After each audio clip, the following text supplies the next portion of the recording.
Vijay's CV is enormous. He has rubbed shoulders with luminaries of the left for years. Fidel Castro, the current president of Cuba, Miguel Diaz-Canel, hope that's the president, Noam Chomsky, and many others. He's been compared to Frantz Fanon, and that's some pretty big shoes to fill. So Vijay is an Indian historian, editor and journalist. He's a writing fellow and chief correspondent at Globetrotter. He's the chief editor of Left Word Books and the director of Tricontinental Institute for Social Research and a senior non-resident fellow at Xiaoyang Institute for Financial Studies, Renmin University of China. He has written more than 20 books. He was in Australia a few months ago to launch a book he wrote in conjunction with Noam Chomsky on Cuba. I've got a copy in the bag there. I meant to hold it up at the right time, but it's still in the bag. So please, everyone, welcome Vijay.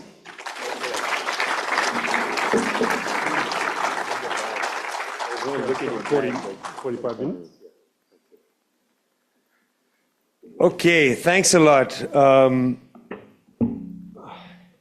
I was going to look in Dennis's bag for the book, but then I decided it's too difficult. Well, Rachel, you can win your election. That's something you can do, and that would be a good thing, because then you can go to wherever this is for and fight them for Palestine and against AUKUS and whatnot. Yeah? So get ahead with it. Get to work. Yeah? People before profit. That's a good idea. That's a novel idea. Yeah? I'd like to see a flyer that says profit before people. I don't think I've ever seen a flyer that said profit before people. But that would be funny. You know, the candidates that are running against you, you should make flyers for them. Profit before people. Yeah? We always use this slogan, but in fact, the sting is on the other way. Yeah, anyway. Profit before people. So I just got here from the People's Republic of China, and I visited the city of, well, there it is. Yeah. Thanks for being alive, People's Republic of China. I visited the city of Shenyang, which is just under 2 hours outside Beijing, and it is incredible. The government decided to do two things. One is Beijing is too congested, and so they said non-capital functions can move to the new city. They'll build high-speed rail, takes 90 minutes on the train once it's done from the center of Beijing to Shenyang. They built hospitals, schools, tech centers, some university facilities. Doctors, party doctors, wake up at 4 in the morning in Beijing in their homes, get on a bus and get to work in Shenyang's hospitals so that this new city will have from the beginning the best doctors. And I visited a few hospitals and met the doctors. Public hospitals in China, better than the private hospitals in Santiago, Chile, where I live. And I would therefore guess better than most private hospitals around the world. Completely digital. Well, that's the interesting second thing. The city is supposed to be, when it's done, a zero carbon emission city. Entirely digital. A city underground, which is a city with all the pipes and so on at a level underground. Easy to get to so that street lights don't have wires. No wires in the city. Everything underground. Public transport underground. Trains, buses, everything. Then there's the surface city where humans live. And then there's a cloud city, the third city, where all the data is collected and controlled by the municipality, not by private corporations. Now, this is interesting because big data is actually good for people, in fact, it turns out. Already, Google and so on have made it very clear that if 10 people on a city street start to go onto search engines and type, headache, high fever, well, that's great for public health authorities, then they know something's happening on that street. Big data is useful. But big data controlled by a private company means a private company commodifies information for its own use. So a private company will show up on that street and start selling, I don't know, acetaminophen and so on. But for a public entity, this is important because if they think, well, that shows signs of a contagion, they can take care of it. Big data is very useful for all kinds of things. If, for instance, the subway trains are running over capacity, then it's possible to run another train on that line to clear the congestion. If you have big data, you can make real-time decisions like that. So the cloud city is quite interesting. Now, this poses a challenge and problem for those who are terrified on the privacy front. But it's interesting. I don't have any problem when it comes to big data if it's being collected in a democratic public process. I have a problem when private companies collect my data. For instance, Chinese cities, there are cameras everywhere. And I don't have a problem with that because guess what? There is no crime as a consequence. People will tell you that. Women walk late at night by themselves, totally unafraid. There is no harassment, no crime. There's cameras everywhere. So privacy advocates, I understand. You're living in an imperialist country, you worry that the camera's following you. That if you're going to a meeting, they are, seeing where you're going and so on. In this case, what most people say is that they are made safe by the cameras. I'm going to give you an example in a minute of what I mean. There was a study done by a group from the right, a right-wing think tank in Europe. One of the board members of this right-wing think tank is Anders Fogh Rasmussen, former General Secretary of NATO, not a man of the left, not even a liberal, really. And the research institute is not a liberal research institute. It's one of these democracy institutes that believes that democracy is effectively what you see in the West and everybody else is totalitarian. Well, this institute conducted mass surveys around the world of what people think of as democracy. And they asked people in the United States, in European countries, Australia, they asked the Chinese, what do you think of democracy? And a series of associated questions. The survey was published about a month ago. In the United States, tellingly, about 50% of those surveyed said that they don't live in a democracy, about 50%. I think that's a pretty fair number because both the Democrats and the Republicans have been maligning the electoral system. People just don't feel like they live in a democracy because in the United States, democracy means the elections. And people just don't feel like the electoral system, both from the right and from the centrist liberals, they don't feel like the system works for them. So 50% of the people, roughly, said we don't live in a democracy. Now, they asked the Chinese. If you read the New York Times or you read the Murdoch press in Australia or I don't know, anywhere around these sort of settler colonial countries, you'll discover that China is fundamentally an authoritarian country, if you read this sort of press. But if you talk to the Chinese, as this survey did, they came up with a very interesting finding. Because of the Chinese that they surveyed, 80% said they lived in a democracy. And this might be a surprise to lots of people, that 80% of the Chinese think they live in a democracy. If you talk to real living Chinese people, and not just a phantom of the Chinese, China is going to invade Australia. If you talk to real Chinese people, they will tell you they feel free in their country. They can walk around as they walk the streets of the major cities, Beijing, Shanghai, Wuhan, Chongqing, you go into the interior. There are no poor people because they've abolished absolute poverty. In Sydney, you walk around, there are homeless people. There are no homeless people in China. You don't feel, lessened as a human being having to walk around a person without pants who sleeps on the street, which damages your sense of being a human being. This is not an experience in China. Plus, they do have elections at the local level, but by and large, they don't think of elections as a good way to define democracy. They think democracy means they live in a society where they are reasonably happy. There was a survey done by Harvard University Press, which asked the Chinese people, are you happy with your government? And close to 90% of people said that they are happy with their form of government and with the current government of Xi Jinping. Tell that to the Australian press. Because all of this, or whatever the title was, about AUKUS and so on, all of that is about a phantom called China. All of that. If you don't deal with the phantom called China, none of this makes sense. It's all about a place called China, which doesn't exist on the planet Earth.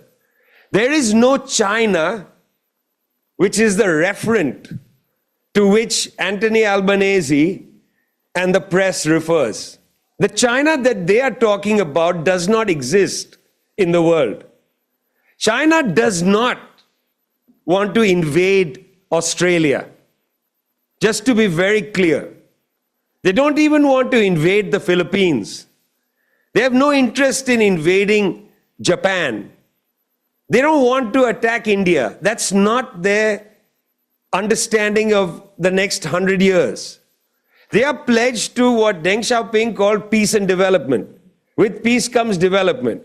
Development means building cities like Shenyang, 3-level city, pioneering high-speed rail. They are not interested in getting into a war with the madcap United States, which can destroy entire cities in an afternoon, as they did to Baghdad, for instance, or they did to Tripoli. They don't want some mid-level nuclear missile to be fired, or from Tyndall Air Base, a nuclear bomber to take off and drop a bomb on Beijing. They don't want that. They are quite pragmatic. They understand that going to war with Australia, or Australia, a country of 27 million people, it's about the size of Beijing. I was asking Nick earlier, what if I gave Australians a survey and asked them, hey, listen, how many people live in Australia? I think they would imagine that Australia has a much higher population. I think they might be surprised to hear that the population is basically Greater Calcutta, where I was born. I think they might be surprised. And really, if you cut the western part of the country off, which they tried to do some decades ago, right? The Western Australia Freedom Movement, or whatever it was called, yeah? It's a much poorer country than it imagines, because all the wealth is over there. Well, not all the wealth, but a lot of the wealth is over there. And if you pursue this course of AUKUS and anti-China, and the United States actually decides in a madcap way to assault China, which I really don't think they're going to do, but if they are crazy enough to do that, because of the AUKUS treaty and the Treaty of San Francisco and this treaty and that treaty, Tyndall is a target, Perth is a target, Pine Gap is a target. If you have more submarine manufacturing plants near Sydney, that's a target.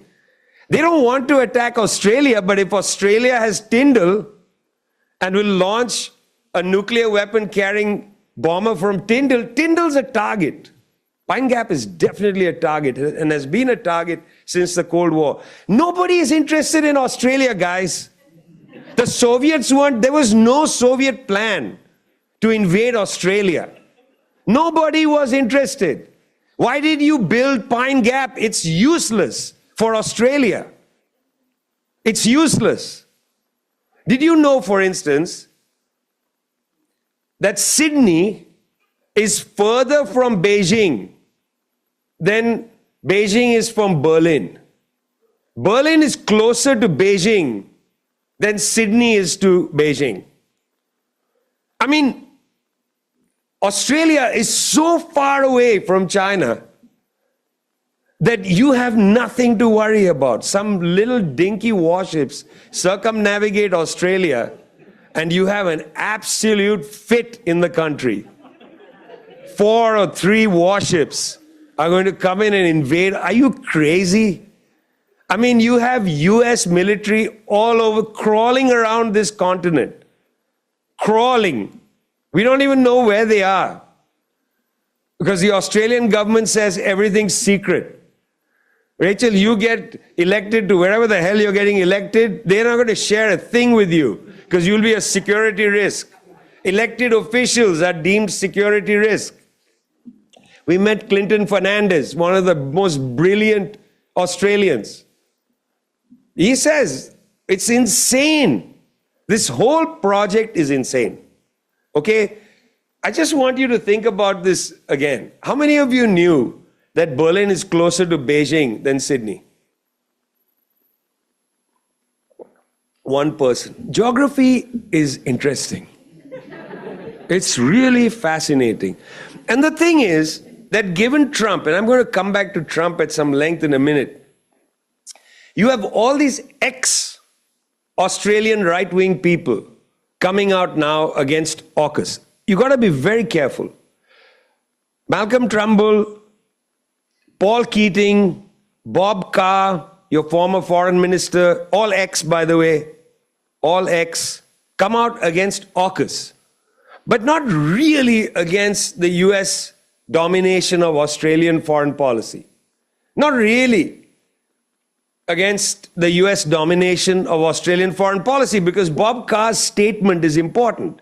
He said that AUKUS is I'm quoting him now, okay? He said, AUKUS is a colossal surrender of Australian sovereignty. AUKUS is a colossal surrender of Australian sovereignty. AUKUS is a colossal surrender. It's not that Australia, since 1951, has surrendered its sovereignty to the United States. That's the more accurate statement. Neither Turnbull nor Keating nor Carr, in their very strong critiques of AUKUS, and I'm very glad to see these, these men of the right come out publicly and denounce AUKUS. 360 billion Australian and perhaps more, yeah? Huge amount of money. Sounds so much more in Australian dollars, which is the way to say it. To translate it into US dollars makes no sense. 360 billion Australian dollars. So much money. And probably that's a deflated number. Yeah? Keating, Turnbull, Carr, they're out there against AUKUS. Good for them.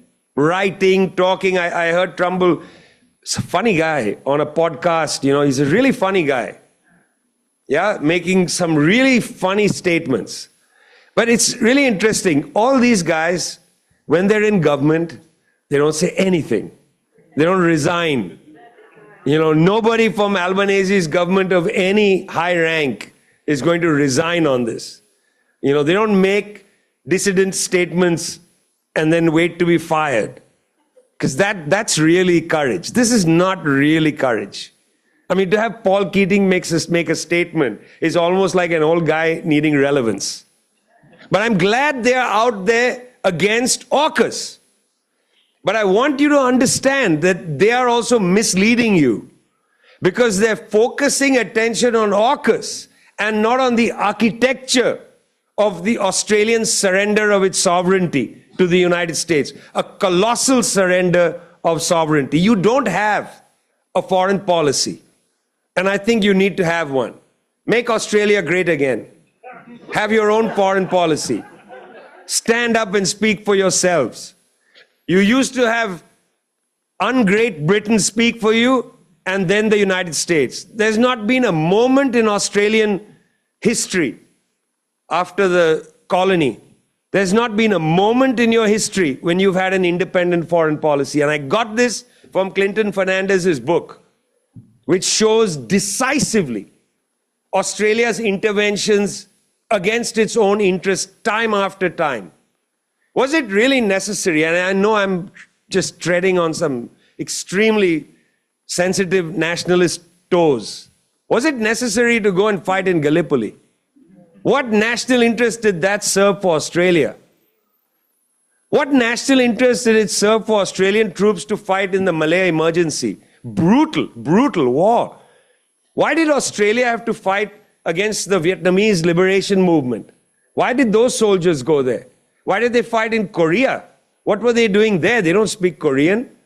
What were they doing in Indonesia? What were they doing in East Timor? Intelligence officers and others, special forces, fighting on behalf of the Indonesians against the East Timorese. What independent foreign policy has Australia had?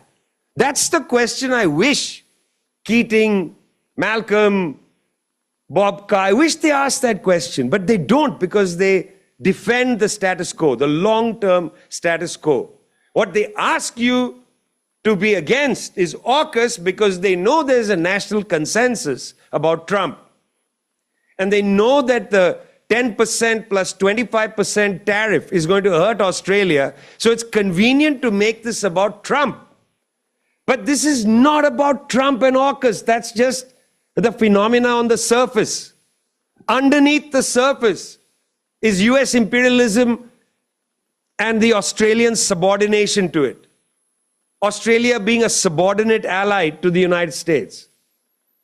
What does Albanese say about the 10% plus 25% tariff? Oh, this is not how you treat friends. Really? That's as good as you can get. It's a 35% tariff on some parts of the Australian economy, because 25% would be on steel and so on, and the 10% is the blanket tariff. This is not how you treat friends. I mean, can you imagine being Albanese's friend? Like, what does he mean by that? Like, you know, even to say that shows how desperately servile these people are to US imperialism. Desperately servile. Why can't he even come out at this time of consensus in this country against Trump? Why can't he come out and say this is outrageous? This is outrageous. Although I must say, at one level, I don't really care. Because there's something bizarre about the debate. US-Australian trade, if you look at the figures, are minuscule. I know it's the third biggest trading partner, but your largest trading partner is the People's Republic of China, about 30% trade either way. And by the way, Australian trade with China is different from US trade with China. Australia is a surplus collecting country on the trade, not a deficit producing country. $100 billion surplus against China, because your raw materials which you export to China earn much more than the plastic buckets you import from China and Huawei phones, but you banned most of the high value goods. So you end up just with the plastic buckets. You can't get, for instance, the Idea Hub smart board, which, you know, it would have helped Dennis a lot. Because that Idea Hub smart board, you write with your fingers and you can move easily and you snap your finger and it does what you want. It's incredible. I mean, this is 18th century. It's not your fault, Dennis. It's ridiculous. Who uses this and that? What is that? That's like the rotary telephone. You know, now in China, you go to some workers, you know, commune in rural areas, and they have the Idea Hub smart board, which you just move pages with your hand and you write with a pen, and it's glorious. Or you can write on a smart phone and it shows up on, and the resolution changes from the phone, resolution or the space. It brings it to the screen and it changes. It takes your handwriting and makes it print. It's gorgeous, but you can't import that into Australia because it's banned technology. It's Huawei. Yeah, it's not allowed. There's something stupid, really, about this, because US-Australia trade has been declining pretty fast over the last 25 years. You can see the graph. It's a real decline, and there's something to that you need to look at. All right. Trump. They are focused on Trump, they are focused on AUKUS. But we need to understand what Trump is doing. I don't think there's an adequate assessment of why Mr. Trump is behaving the way he is. So I want to share with you some of the underlying shifts going on in Washington so you can better understand why the United States is behaving in this way. It's not that Trump is crazy and irrational and so on. This is a very shallow analysis. In fact, there's an interesting shift that's taking place that I think comrades need to register. Don't repeat the bourgeois formulation that he is an aberration, that Biden was rational and Trump is irrational and so on. This is a bourgeois formulation. It's not accurate at all. Okay.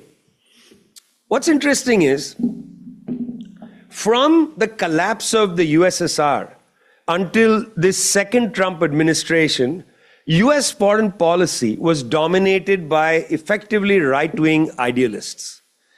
These were people, and if you don't know what an idealist is, US political science, when it studies foreign policy, has two different schools, the realists and the idealists. Henry Kissinger, for instance, was a realist. The idealists are those who believe that America, the United States, is founded on a set of great ideas. For instance, democracy. 50% say it's not a democracy, but it's a great idea. It's formulated on the idea of free markets. It's actually not true. Alexander Hamilton was a follower of Friedrich List, believed in protectionism, but that's their vision of what the idea is, free markets, democracy, and so on. And that the United States can use allopathic uses of force, such as against Iraq, massive bombardment, shock and awe, destroy the country and convert it into a US paradise, free markets, democracy, and so on. So one section thought you can use allopathic uses of violence, huge uses of violence, and you can create a country into the image of the United States. The other section of the idealists believe you should use homeopathic doses of violence, whether through sanctions or through small bombings or assassinations and so on, and get rid of the forces arrayed against you, and then create a country in the image of the United States. So what united the various flanks of the idealists was that you can create the world to look like the United States. That was effectively the policy from 1991, the Clinton administration, to the end of the Biden administration. The difference of opinion was tactical. Some people who were called hawks believed you can use major force to conduct this idealist goal. And then there were the so-called doves who believed you could use less force to make other countries look like the United States. That was the idealist perspective, and they dominated US foreign policy from 1991 till the end of the Biden administration. Trump has actually reverted to the realists. And I'm going to describe two realist people for you, because one of them is actually very important to the AUKUS conversation. He's brought back a number of realists. Before he came into office, he attacked John Bolton publicly. He said John Bolton is a nutcase. He believes that you can go in there and bomb countries and change their governments, and it succeeds. And he said, the reason I liked John Bolton in the first administration was when I brought him with me to meetings, he would scare the shit out of everybody in the meeting. So that's Trump's dismissal of the idealists. And he brings in the realists. Some of these realists actually come from a pseudo-left background, like Tulsi Gabbard, who's his director of national intelligence. Pseudo-left because she was never a left-wing person, but she was, after a fashion, very much against the interventionist wars of the United States, because she didn't believe those wars were good for the United States. And this is very important. That's why these are pseudo-left people. They agreed with the left that interventionist wars are bad, but they agreed for reasons that were completely different from a left-wing reason. We think wars are bad because wars perpetuate the structure of imperialism. And we are anti-imperialists, so we are against these wars. She was against the war because she felt it didn't enhance US power. In fact, it was bad for US imperialism.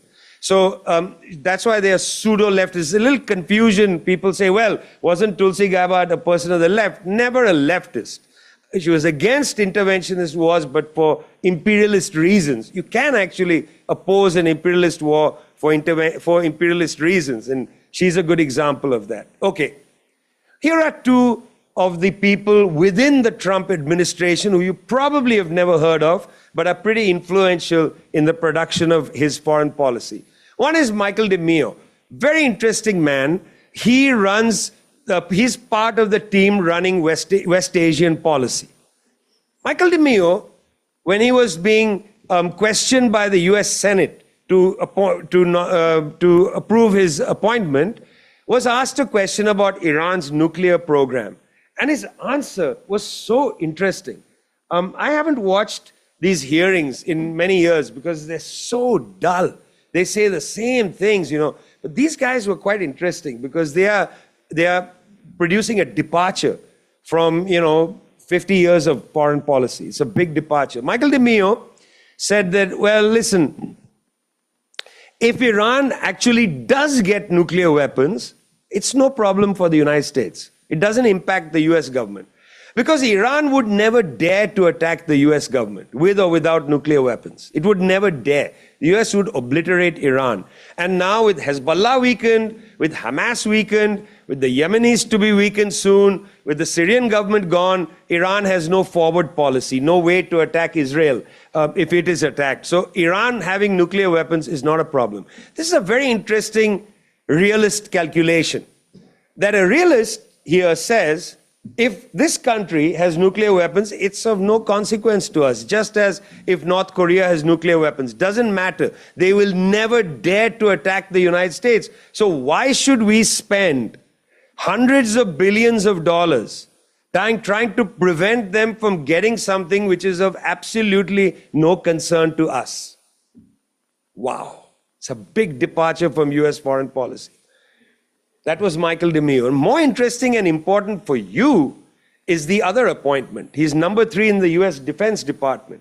But in fact, is probably one of the smartest people in the Defense Department. Certainly smarter than Hegseth, who's the Defense Secretary, who's an idiot, But this guy's name is Elbridge Colby, known to his friends as Bridge, because he comes from that New England aristocracy. Elbridge. I mean, who names their kid Elbridge? Yeah, and then calls him Bridge. Hey, Bridge, are we playing polo today or whatever?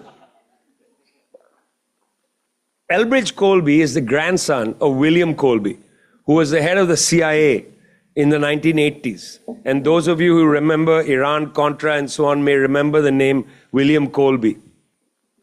Bridge is very interesting. He wrote a book for Yale University Press. I think it was published early last year, which is a fascinating defense of the realist perspective in general. I'm going to share with you a couple of his thoughts on Ukraine and then China, and then directly 3 weeks ago his thoughts on AUKUS, because this will help you understand the Trump administration's perspective. And everything he says is extremely rational. So it's not about some crazy, irrational Trump idea. I think that's really a stupid way to approach this. We have to understand the world from the facts, not from our own crazy left-wing idealism. We need a little bit of left-wing realism, comrades. Okay, there's a little too much left-wing idealism in the international left. Okay, we need to have a little more hard-boiled, realistic perspective on the world. And I'm afraid there's also a little too much left-wing moralism, which goes beyond the facts. I think there needs to be more attention to the facts in our time, rather than, to want to be have a better position than the next person on Twitter and so on.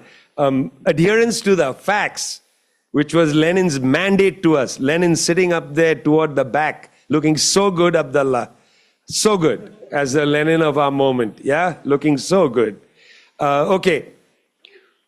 Here's what Colby understands. Colby says, Ukraine is a useless war because Ukraine has absolutely no advantage to the United States. Absolutely useless war. The Russians need to shut the war down. If they're going to have to keep the eastern sections, keep the eastern sections. If they want to keep Crimea, keep Crimea. Ukraine has to calm down. There is no winnable agenda here. The West can't win against Russia. What do we want? As Trump yelled at Zelensky, do you want to start World War III? What's the end game? The French can't fight themselves. What's Britain going to assemble? Dad's army? I mean, none of the kids in Britain, heavily tattooed and pierced, are going to want to go and fight in some godforsaken hellhole in order on Keir Starmer's, I mean, how many people join the military unless compelled to for class purposes?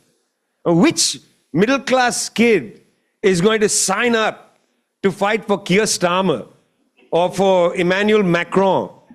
Germany apparently has 3 days of fighting ability. 3 days.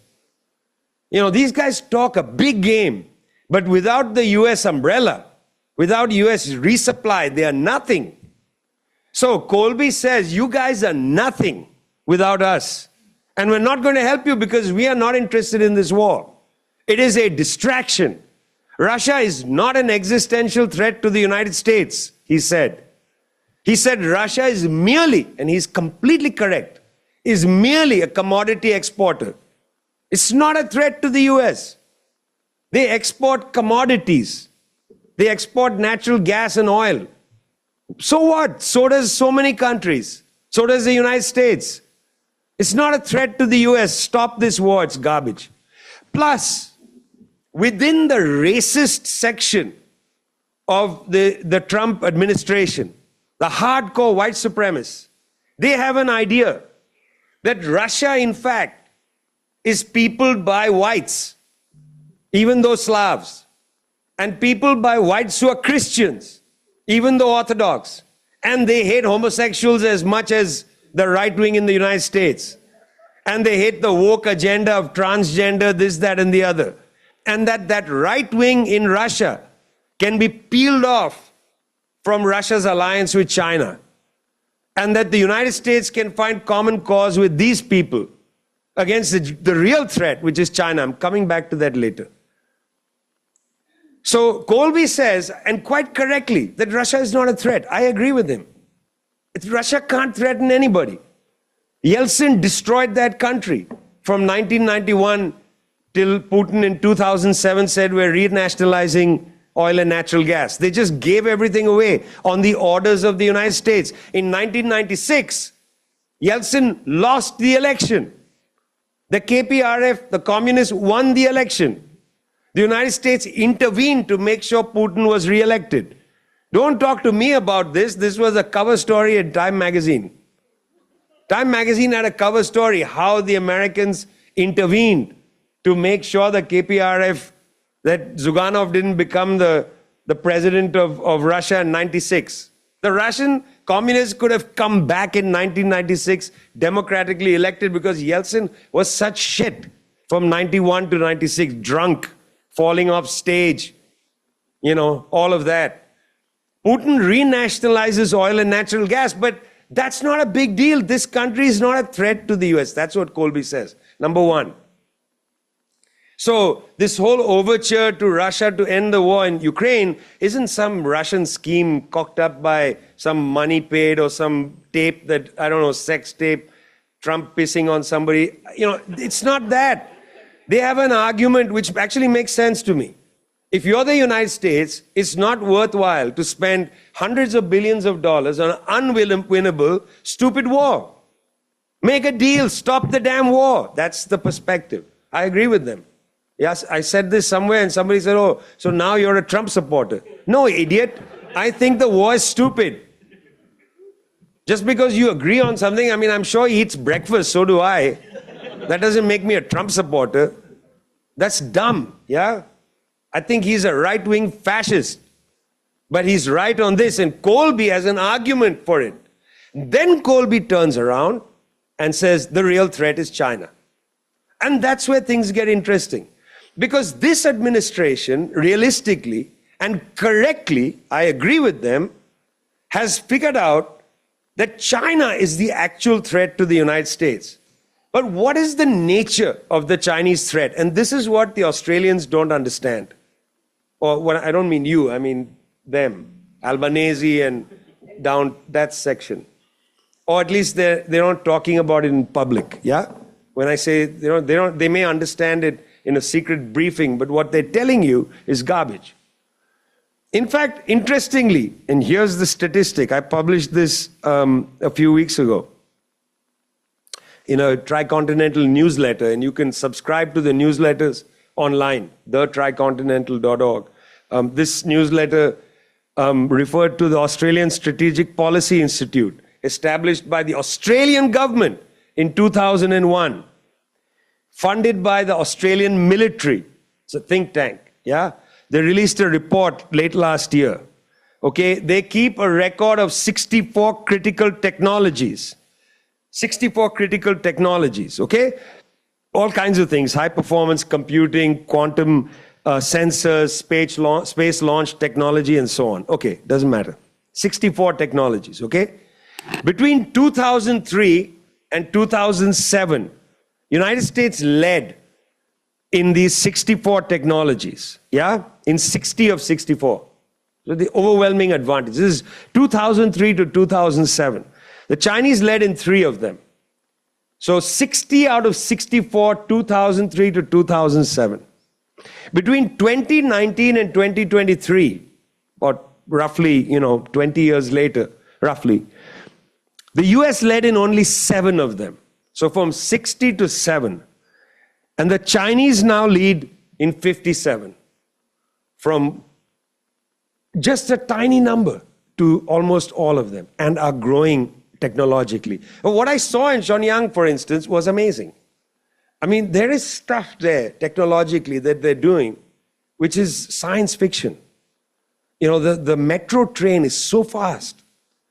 I mean, you have never seen the Jetsons or these 1960s science fiction television shows, like where the train just goes from one building to the next. That's exactly what it's like. It's so fast. The high-speed rail from Beijing to Shanghai is like 4 hours. Last time I was here, I was in Canberra, and I said how stupid it was. Remember, Nick? We had to take the bus from Sydney to Canberra, the biggest city to the capital. It's the stupidest thing I've done in years. We took the bus. There's no train, no high-speed rail. It would have been like 40-minute journey. Boom, Chinese train, yeah? Amazing. Canberra to Melbourne. Imagine I'd come here and I'd watch the test in Melbourne, go up to Brisbane, watch the next test, third test in Sydney, and then maybe fly to Perth. And then write about it in The Guardian, which, needs to really publish all my cricket columns. Publishing one column is not enough, yeah? The last column was called The AUKUS of Shamar Joseph, about how this young guy from Guyana destroyed Australia.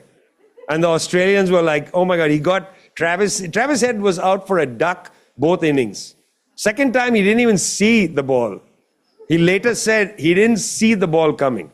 Shamar Joseph's so amazing. If there was high-speed rail, you would have a democratic country, more democratic feeling. And let me explain this quickly.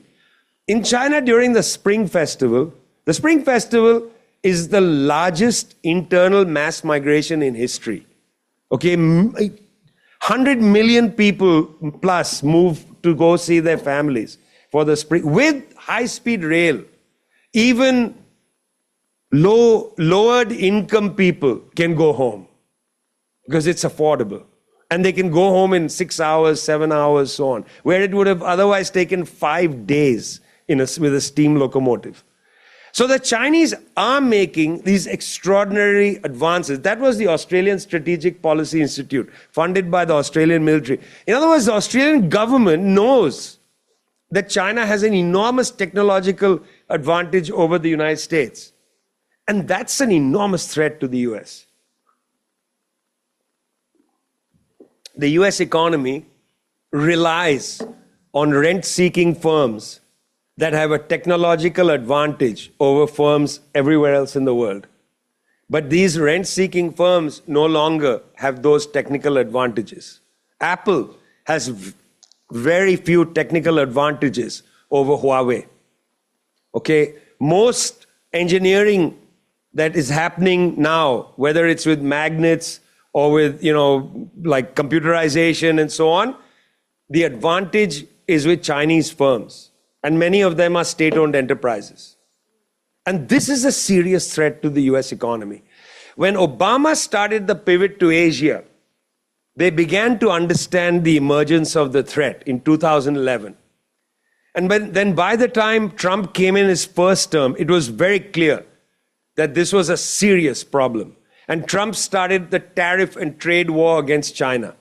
The banning of Huawei deepens. Pressure on the Europeans not to use Huawei. Pressure on Australia, New Zealand not to use Huawei. They were using imperialist pressure, extra economic force, to damage the Chinese economy, preventing China from importing chips from Taiwan, preventing China from importing other materials necessary for the Chinese high-tech development, preventing China from buying technology from Japan, and so on. They wanted to fatally damage China's rise technologically.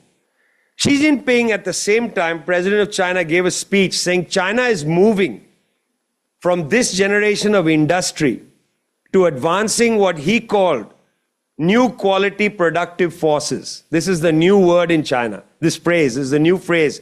It's everywhere. It's used everywhere. You talk to low-level officials, mid-level officials, they all talk about enhancing new quality productive forces.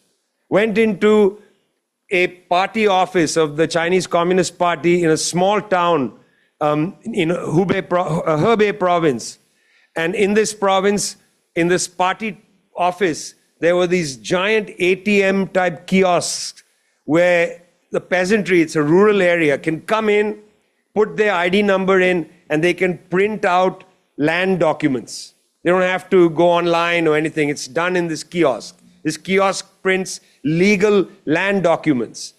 These are advancing the new quality productive forces. You don't want a farmer to have to go to a big city, spend the whole day. You have to hire somebody to help you. Which desk shall I go to? Who do I need to bribe? All of that is gone. They want to use technology to basically ease quality of life for people. New quality productive. I thought, my God, imagine if this machine was in Sydney. Like for you to get government legal documents at an ATM machine. You know, I don't believe in Luddism. If machines help make life easier, let people have more leisure. You know, I don't believe that if a machine displaces your job, it's bad for you. What's bad for you is we have a crap distribution of the benefits of mechanization. You know, we want to work 4-hour days, so we have more leisure, more time to fight to change the world, to have these kind of debates, discussions. People don't come to these because they have long work days, they're tired, there's no daycare, they have, you know, some problem at home, an elderly family member needs them. There's no social support. It's difficult to get to political meetings. It's difficult to politicize people because the structure of society is broken. These countries don't have a society anymore. They have people living in families trying to survive. Social bonds are totally broken. The Chinese Revolution is trying to revive society. The less time people spend doing crap things like going to get some deed, the more time they can spend at local meetings, have discussions and so on, of which there is a lot. Every time I spoke anywhere in China, there would be huge numbers of people coming. Peasants and others would come to listen to what's happening in different parts of the world. Why? Because they have the time for it. Time is what we're fighting for. We're not fighting for wages. You know, the goal of building socialism isn't to have higher wages. That's the goal of capitalism. In socialism, we fight for time. We fight to control our time. We fight to build a society. We want social bonds to be strengthened. We want much more leisure time to think and breathe and so on. And so that is the kind of thing that they are doing there, which is a direct existential threat to the United States. Yeah, 5 minutes more. China is a threat. China is a threat. It's a threat to the US political economy. But rather than deal with that threat economically, in other words, use more of their own savings to build the new productive forces in the US, which they can't do. Biden couldn't pass an infrastructure bill in the US. Rather than contest the Chinese economically, produce idea boards from American companies, they want to use military force to subordinate the Chinese and prevent them from development. And the Chinese see this as the third opium war. This is the third opium war. This is an attempt by the United States to bring China back into the century of humiliation. They will not surrender. They will continue to develop their new productive forces and they will defend themselves. They will defend themselves. They are not going to surrender. There is no Gorbachev in China. United States has looked for a long time for a Gorbachev in Beijing. They are not going to show up. They don't exist there. The party is extremely careful about all that nonsense. It's not going to happen. Australia is making a fatal error. Neither is the economic and technological rise of Australia hampered or hindered by Chinese technological and economic rise, because Australia is not building the new quality productive forces. Face it, guys, you don't have Australian apps that are anything other than shadow apps coming from elsewhere. What is the Australian TikTok? Is there an Australian TikTok?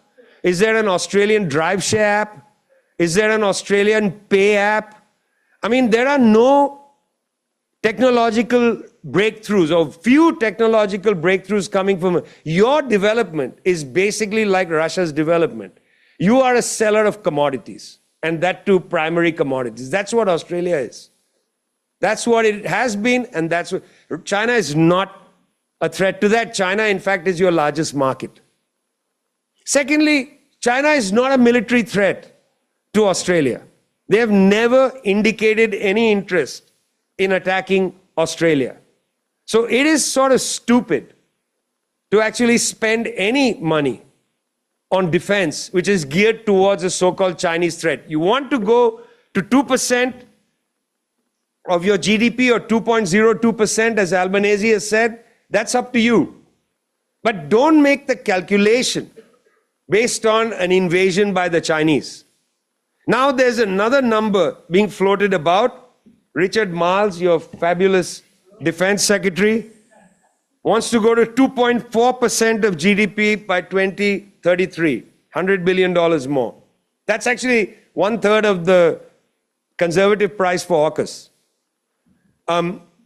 There was a conversation about 5% of GDP. Now, interestingly, this is the same conversation in Europe. Australia needs to defend itself because the US is no longer reliable. But I want you to start a conversation in your country. Defend itself from whom? Who is your biggest threat? The biggest threat to Australia are the mining companies. The biggest threat to Australia is your own bourgeoisie. The biggest threat to Australia is not China. Why would a country that benefits from trade with Australia attack Australia? Why do Australian military ships need to patrol waters which are carrying ships with goods from China and back? Why would the Chinese attack ships coming to China with Australian goods or ships coming from China to Australia with Chinese goods? It is totally bloody illogical. And yet, stupid Australian military ships join the United States in freedom of navigation operations. Why? That discussion needs to be had in this country. This is not just about AUKUS. This is not just about 2.02 or 2.3% of GDP. This is about you being a subordinate ally of the United States, a slavish ally of the United States. This is you copying all the contradictions of European foreign policy. Has there ever been an Australian foreign policy? In fact, is there really something called Australia? Thanks a lot.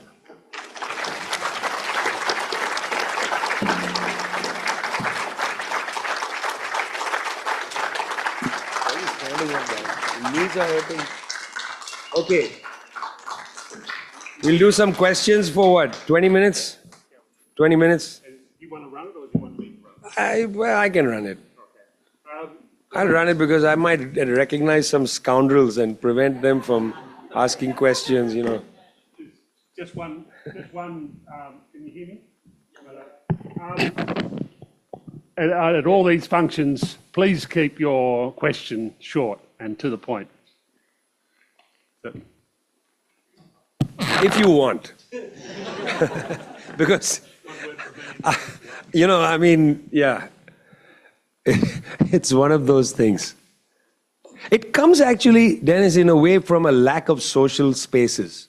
If we had like these events every day, people wouldn't feel so like nobody listens to me. You know, it comes from partly the deterioration of society. Like, you know, you probably have branch meetings. When people join a political organization, you get to go to your branch meeting, you get to talk to each other. I highly recommend, if those of you who are not part of an organization, there are at least 3 organizations in this room. There's Red Spark, there's the Communist Party of Australia, there's Socialist Alliance, Socialist Alliance. You should join an organization. It's the best place to finesse your thinking, in fact. Also to participate in struggle. Yeah, it's the best place. Finesse your thinking. And also you can finesse your questions there. Yeah, you can perfect the art of questions. Yeah, sorry. Now I'm nervous. Thank you very much, Vijay. Thank you very much. That was brilliant. And yeah, let's take 3 at a time, should we? Or yeah, okay. So I mean, what's your name? My name is Brian. Brian. I agreed with everything you said. I thought it was all brilliant. But the thing is, you know, one of our former prime ministers referred to Australia as an outpost of the Anglosphere. You know, this is Tony Abbott, right? And I just wonder, right? Like, I think China does pose a kind of existential threat, and I think China poses an existential threat to the idea of white supremacy. And there's this there's this devil's pact, right? This Faustian bargain where I think for a decent segment of the society, a slavish relationship to the United States, subjection to American imperialism, seems less frightening and more familiar than a world in which non-white people are no longer in a subordinate position. And I'm really curious about what you make of that. Super reflection, Brian. Super reflection. Let's go to Rachel, and then the gentleman behind you in the check shirt, and then we come back to you for the second round. Yeah. Thanks, Vijay. What's your assessment of the strength of the anti-imperialist movement through the Palestine uprising, and also the strength of the left, the German elections, the Trump elections, and are we scared of polarisation or not? That is the socialist left. Yeah, great. And the gentleman back there, sorry to have you run around. What's your name? Patrick. Patrick is running around, yeah. I'm sort of going here, there. Hi. Hi, Vijay. My name is Richard. Just the funny thing is, I was born in Beijing, and I grew up near Renmin University. So my aunt actually teaches law there until very recently. So the question I was going to ask is that in Australia, among the left groups, one of our biggest left group, which isn't here, they have this position that it's neither Washington or Moscow or Beijing.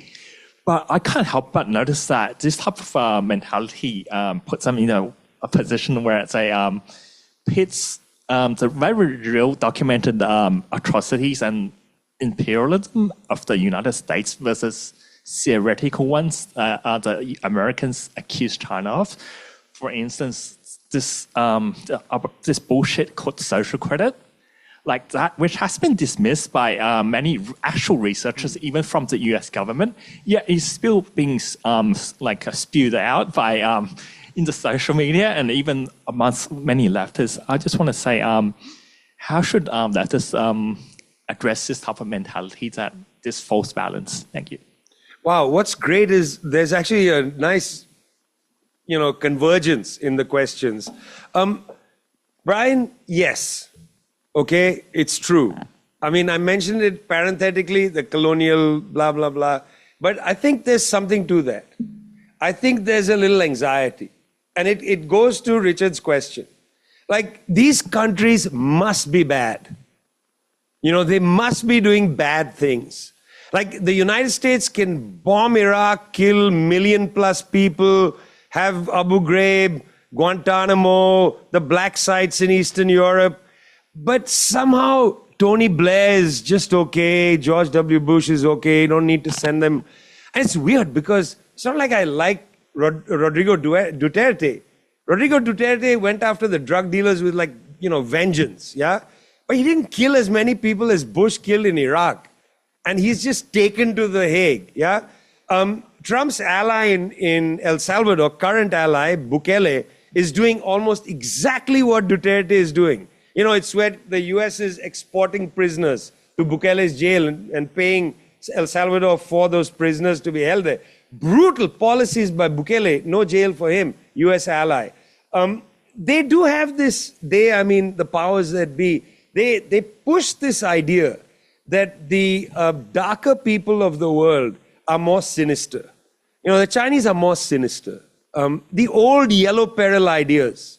Can't understand the Chinese, they look alike, and they have, they're hiding something. They're not straight with you. Yeah? If the Chinese say, we don't want war, it means they want war. Because they are deceitful people. It's like a game of Go. I read a book once where a guy had a parenthesis to explain the rules of Go, this ancient game, in order to understand how the Chinese think. And that's ridiculous because, if you want to understand how Chinese people think, well, go and talk to at least 200 million to get a sampling, yeah? Because people have all kinds of attitudes and ideas. But there is this idea that, they must be doing bad things. Like, what they're doing in Xinjiang is so bad, and they're not telling anybody. And those who have been to Xinjiang and walked around Urumqi and visited mosques and things like that are lying because they are paid informants of the Chinese government. Because somewhere hidden from those who are taken on Potemkin village tours are really bad things. You see, meanwhile, Guantanamo still exists. And we know what they're doing there. But the yellow people must be doing something really bad. This is 18th and 19th century racism. Yeah, they're sinister. It's all the old tropes of the sinister Oriental. It's all the old tropes. It's so blatantly offensive. Xi Jinping, is a dictator. What makes Xi a dictator? What makes him a dictator? Let's say he even is able to get another term. Yeah? If Trump gets another term, the liberals will call him a dictator, but half the population in the US will celebrate.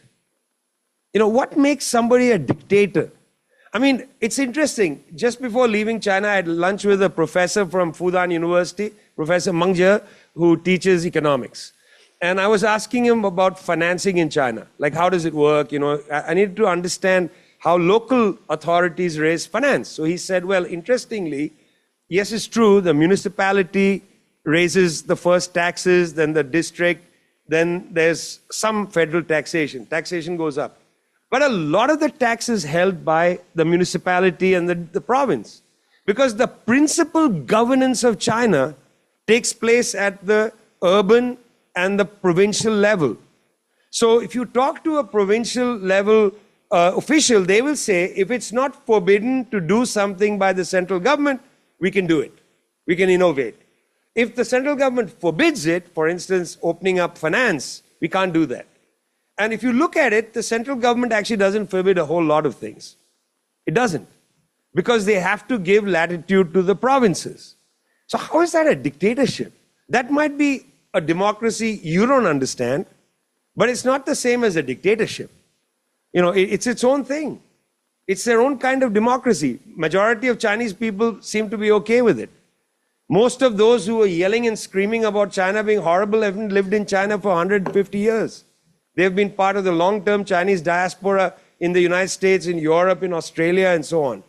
Or they left China in the 1970s. They turned their back and went away. So, okay, you say people in China can't speak out because it's authoritarian. That's a weird thing. Okay, because people in China speak out all the time. I did tons of events where people are critical of things and so on. It happens all the time. But people are respectful. It's a different world. And it's not just China. A lot of old world countries, when an elder is on the stage, people just don't stand up and say, you're an asshole. People don't talk like that. Yeah, that's how we talk.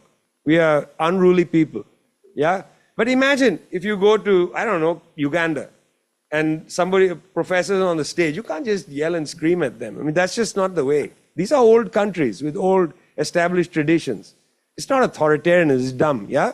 So I think some of this anxiety about these barbarians taking over the world is in play.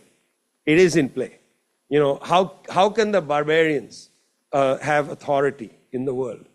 Only 100 years ago, Lord John Maynard Keynes, when the Bretton Woods institutions were being set up in 1944, said that the formerly colonial countries shouldn't be allowed to attend because he said, if they attend, our conference will become a monkey house.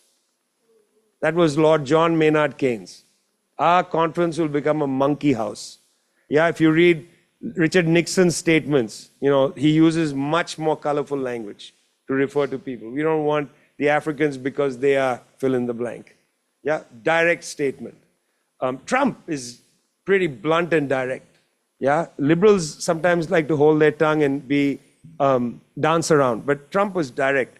I mean, look, that's to you, Richard and Brian. I mean, Rachel, the polarization of the left. Firstly, there's a big difference in the left in different parts of the world, the problems the left is facing. I think in Europe and in the settler colonies, one of the main issues comes back to Brian's point about the white supremacy of their countries, and that is linked to immigration.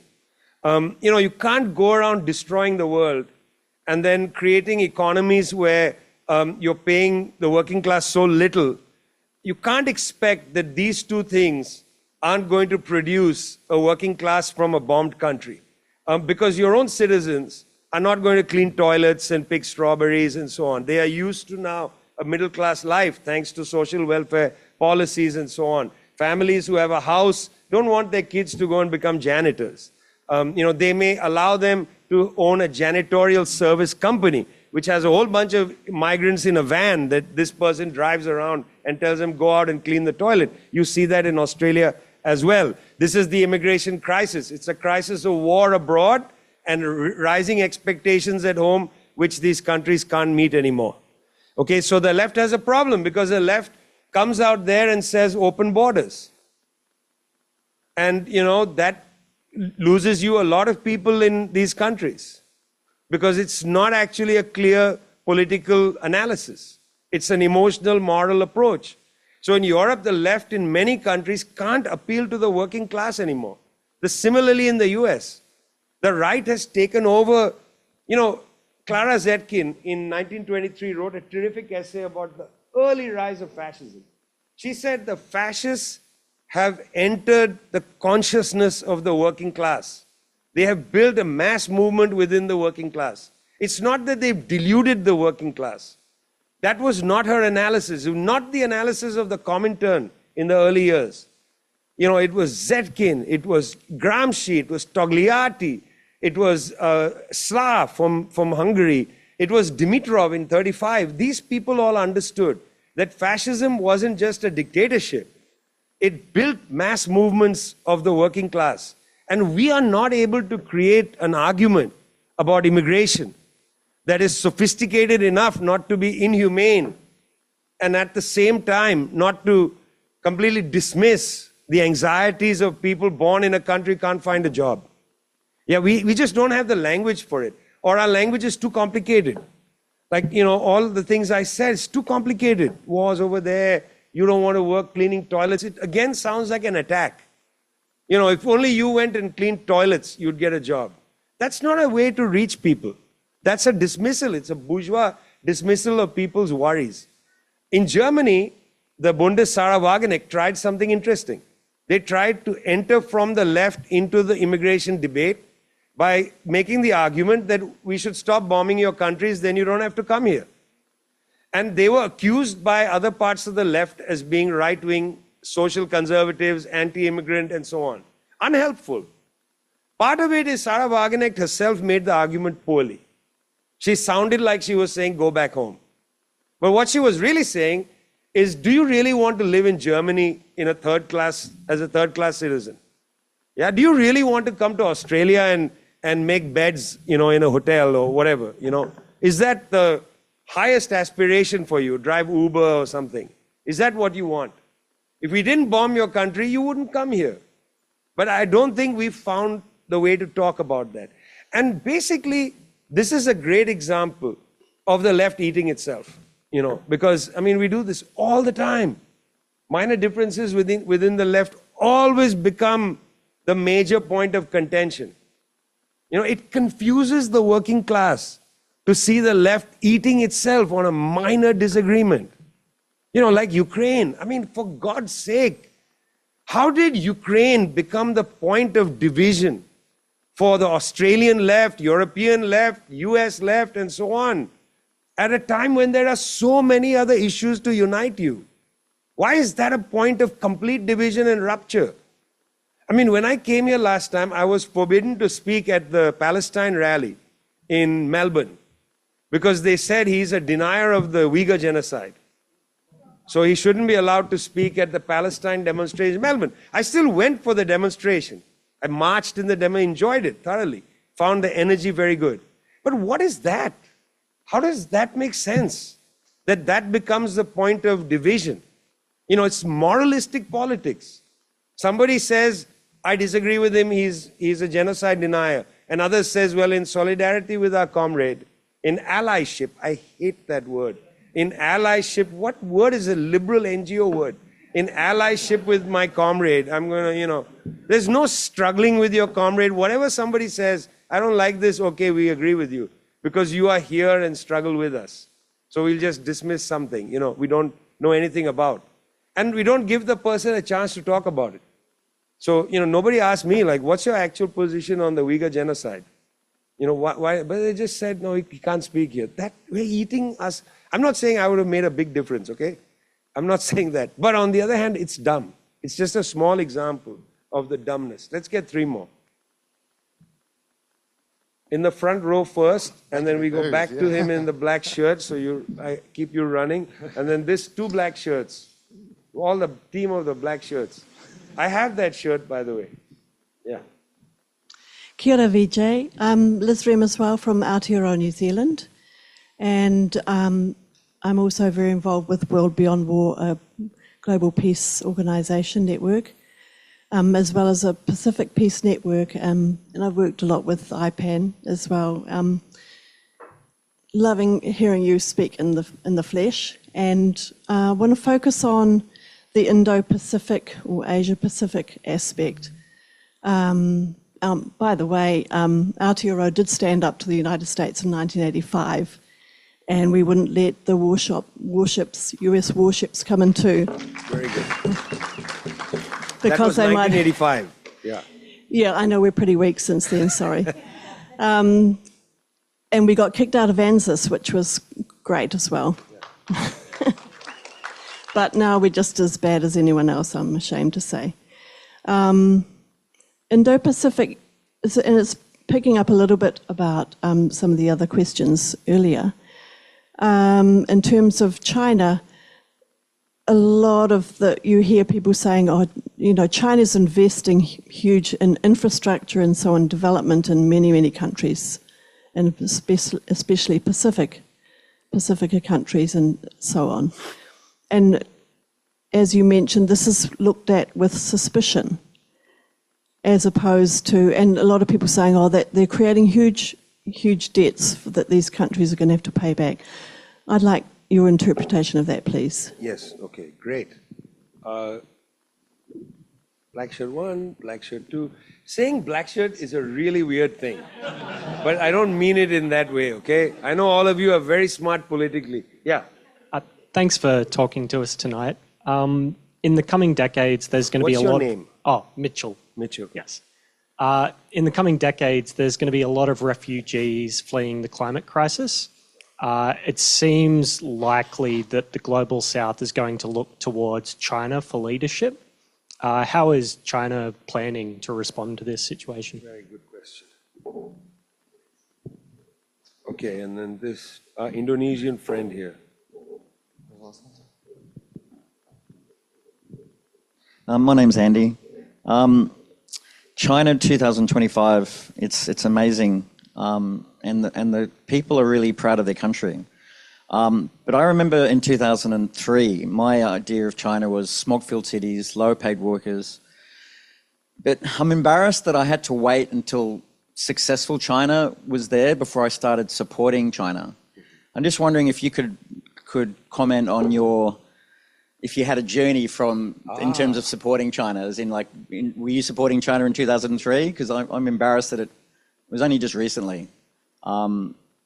Yeah. 2003 was a long time ago. So take it easy. Yeah, I mean, it's not such a shameful thing. It's 22 years ago. There are some 22-year-olds here. Yeah, so, well, I published a book in 2014 called The Poorer Nations, in which there was a section called Neoliberalism with Chinese Characteristics. But I didn't actually, the section wasn't about that. It was a little bit of a critique of David Harvey, who wrote a book about neoliberalism where he made sweeping accusations. I did, however, wonder about the privatization of healthcare and the direction of opening up, which was allowing more capitalist visibility. You see, China is a people's republic, right? They didn't declare it as a socialist republic. It's a socialist project with a socialist process, but they've been very cautious. They've allowed, since 1949, capitalists to operate, but they haven't allowed capitalists to become a class. Capitalists are not a class in China. I mean, this is something it's hard to explain to people who are not from a Marxist background. The difference between people belonging to a certain socio-economic position, but not being able to form a group of that position. You know, in a sense, in Australia, you have workers, but you don't really have a working class. You have unions that exist still, but large millions of workers are probably not unionized. And they don't really form the working class. Because you can be a working class, you can be in the working class, you can be, you know, the class in itself, Marxist category, the class in itself, you can be in the working class, but you're not for itself. You're not a working class organized. It's not, the class for itself, for Marx, wasn't just about consciousness. It was also about forming class institutions. This was much better elaborated by Lenin in What Is to Be Done. You can have a class consciousness which can go into trade unionism and economism. But a class that's actually for itself has to be a class that is organized.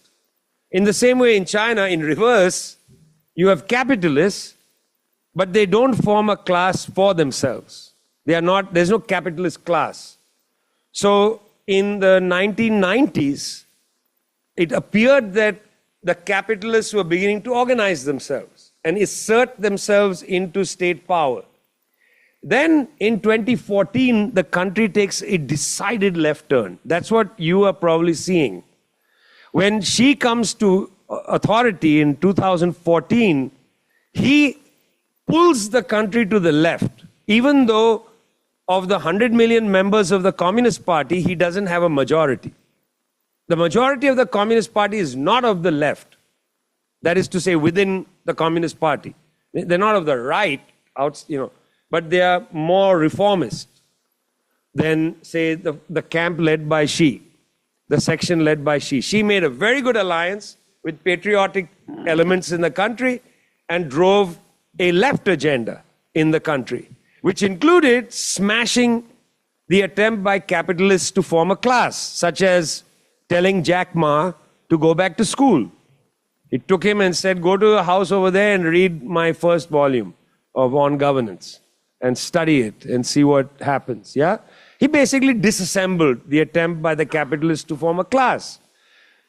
He also said, and correctly, that the world financial crisis of 2007 has really disabled the economy of the capitalist countries. And so China cannot rely on the United States, Europe, and countries like that as markets. China has to pivot away from there.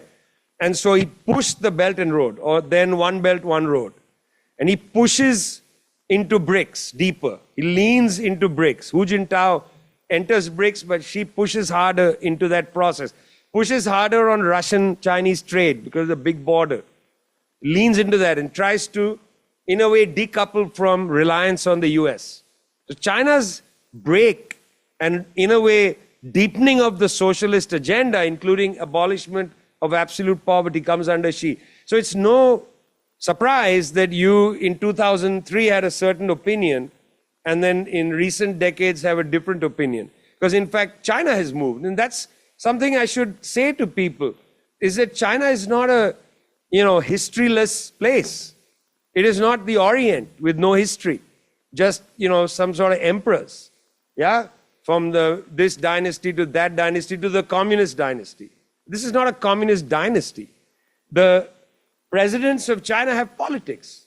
The Communist Party of China is rife with different political opinions. There is not one. If you go, I taught this last semester at Tsinghua University. Most of the departments, the faculty are neoliberal. I was teaching all this Marxist stuff. The faculty members used to roll their eyes at me. And this is within China. Yeah, I would meet the faculty at the School of Marxism and they would be like, please come back and teach here next time, because you'll have a better time than the economics department. Where they're all basically Harvard University-oriented neoliberals. That's China. People have a completely wrong opinion of this very complicated country, okay? So Andy, that's where I would go with you. I mean, this issue of the climate refugees, there's a lot of problems with the Chinese revolution. One of them is a problem that all revolutions face. The primary task of a revolutionary when they conduct a revolution is to solve the problems of their own people. That's the primary task. It's a national task. The Soviets had this problem, the Chinese have this problem, the Cubans have this problem. Cubans were different in one respect. Because the island is so small and they were attacked so quickly by the United States, Fidel Castro made the correct assessment that Cuba could not put the Cuban nation ahead of internationalism. Without international solidarity, the Cuban revolution would be suffocated. So they put internationalism ahead of the national question, but not necessarily to subordinate the question of the national rights of the Cuban people, but because they thought that was the only way for the revolution to survive. You understand what I'm saying? But China has 1.4 billion people. So the needs of the Chinese people are primary. And internationalism is secondary. It was the same with the Soviets.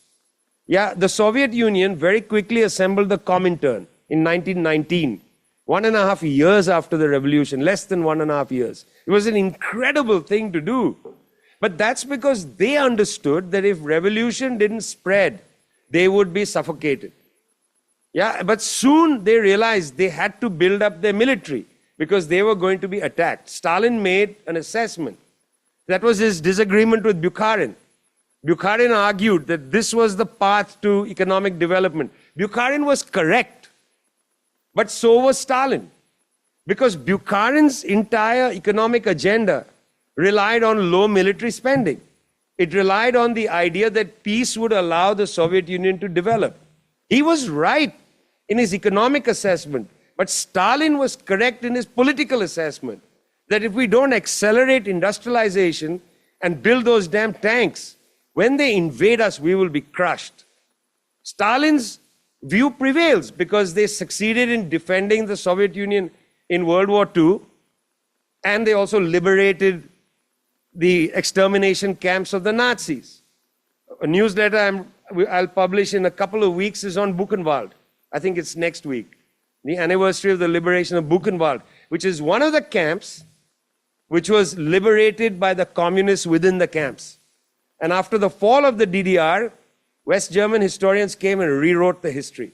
Said it was Patton's army that liberated the camp, and the communists didn't. But it was in fact the KPD and also the Social Democrats in an alliance that liberated Buchenwald. But Auschwitz, all these camps were liberated by the Red Army. Bukharin, if he had prevailed, that would not have happened. And that element of Stalin is neglected. I find now we should be long beyond the debate about Stalin. I mean, it should be a point where it's not embarrassing to mention his name. You know, it's so ridiculous, generation after generation, accusing people of being Stalinist. It makes no sense today. Today we have to look at these things historiographically, assess them rationally and properly, not through the ideological lens of the Cold War. It's dumb. It's a waste of energy. Yeah, those battles are over. We should bury them. Okay, so the question of climate refugees means that China has to actually cross a bridge which it has not crossed yet. Even the problems in Cuba, it took China a long time to send a ship with electrical equipment to rebuild the electricity grid in Cuba. That should have gone immediately. Immediately. The Chinese just waited and waited. This is a bridge they have not crossed. You know, when Fidel Castro died, Xi Jinping went to the Cuban embassy to pay his respects. It's the only time a Chinese leader has gone to an embassy to pay the respects to another leader after he's died. So they have very close feeling for Cuba. But why didn't you send the ship? The electrical is way more important than going to pay your respects. Yeah? This is a bridge they have not crossed. So I can't answer your question. China certainly is one of the world leaders in the transition from carbon emissions to green energy. World leader. Yeah, produces more electric cars, more solar panels than anybody else, by far. BYD is producing way more and better electric cars than Tesla. To drive a Tesla is a shame. Buy a BYD, but I don't think you can buy them in Australia. You can buy, if you have a choice, buy a BYD. It's a great car. Yeah, it's a great car. I love them. I don't get any money from them, but it's a great car. I can tell you. So yeah, but I can't tell you where they're going to go with this. They have to first cross this damn bridge. You understand what I'm saying? Yeah, it's hard to say. The developing world has $11.4 trillion of debt. 98% of the money earned from imports through sale of commodities goes to debt service. These debt service bondholders are all in the West. It is really annoying when people talk about Chinese infrastructure as building debt. 11.4 trillion. You know, where is Credit Suisse? Where is Leisure Bank? Where is Chase? Where, you know, these are the guys holding the paper on the debt of the global south. Yes, China is providing infrastructure to these countries and is, you know, giving them loans. Yes, what do you expect them to do? Build infrastructure worth billions of dollars for free? I mean, they just built a port in Peru for 3.6 billion US dollars. Yeah? What you want them to give away things to people around the world who are then going to turn around and say, we hate China? Why should they do that? I don't expect any socialist country to build things for free in a capitalist setup. Yeah? If there's a socialist country, Cuba, by all means, go and build them an electrical grid. Don't charge them anything. That's what Che Guevara's speech was in Algeria in 1965. He stood there and he said, we have to have different ideas of trade. But these are not, you know, the Solomon Islands has not declared for socialism. Why should China provide, you know, bridges and so on for free for them? They are building it. They are showing the technology. They give them loans. Now, the question is, how are the loans structured? That's a debate and question. I've done a lot of reporting on this, and I find in many cases it's our fault, not theirs. In many of our countries, we have allowed public administration to get destroyed to such an extent that our public officials don't even read the contracts. Uganda's public official didn't read the contract on the loan for the refurbishment of Entebbe Airport. That is unforgivable. And that's the IMF. The IMF, over 50 years, has asked countries to effectively cut schools of public administration. There are 2 functioning schools of public administration on the African continent, and the one in South Africa is useless. In Burkina Faso, where Ibrahim Traoré is leading a popular movement, this is on the agenda. Train our people to be public administrators. You know, if you're interested, read one of the last important writings of Lenin called Better, Fewer Than Better. It's an incredible text on how it is impossible to take over a state if you don't have good public administrators. Just watch the whole series of Yes Minister in case you get elected, because you'll get a sense of how states function. You know, there is a habitual structure in the state, and if we don't train our own people, we're sunk. So yeah, it's easy to say China, this debt trap diplomacy, that debt trap diplomacy, easy to say that. But the facts are interesting.